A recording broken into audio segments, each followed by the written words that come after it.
ingin membahas apakah niat itu dilafadzkan ataukah tidak. Perlu diketahui 4 mazhab tidak menganjurkan lafaz niat dalam solat 5 waktu dan dalam seluruh ibadah. Jelas ya? Syekhul Islam Ibnu Taimiyah menyatakan bahwa melafadzkan niat pada solat 5 waktu itu tidak datang dari Nabi, tidak datang dari para sahabat Nabi, para tabi'in, tabi'ut tabi'in dan 4 imam mazhab. Lalu siapakah yang pertama kali mencetus pendapat melafadzkan niat dalam salat 5 waktu?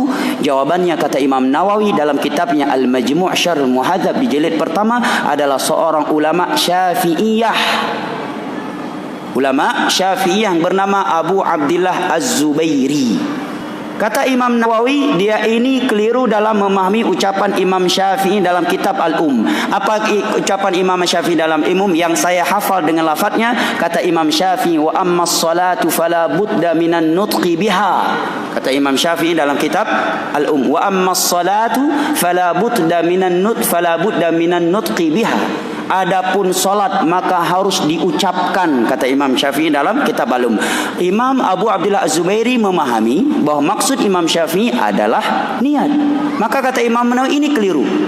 Ulama-ulama yang lebih senior daripada beliau dari ulama Syafi'iyah menyatakan memahami tidak demikian, dan yang datang setelah mereka menyalahkan pemahaman Abu Abdillah Az-Zubairi.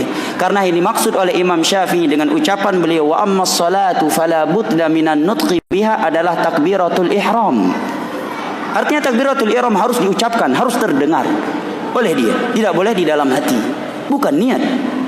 Jelas ya? Kemudian Imam Nawawi pun mulai membahas setelah itu definisi niat. Beliau menukilkan ucapan Ghazali, ya, kemudian Imam Al-Haramain Al-Huwaini, bahwa yang namanya niat itu adalah maksud dan tujuan hati.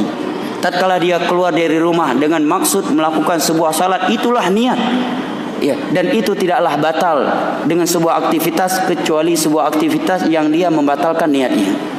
Begitu keluar dari masjid niatnya untuk sholat. Kata Nabi, kalau niatnya untuk sholat maka setiap langkah menghapuskan dosa atau mengangkat sebuah derajat. Tiba-tiba dia batalkan, nggak jadilah ke masjid, mau jualan saya, berarti batal niatnya.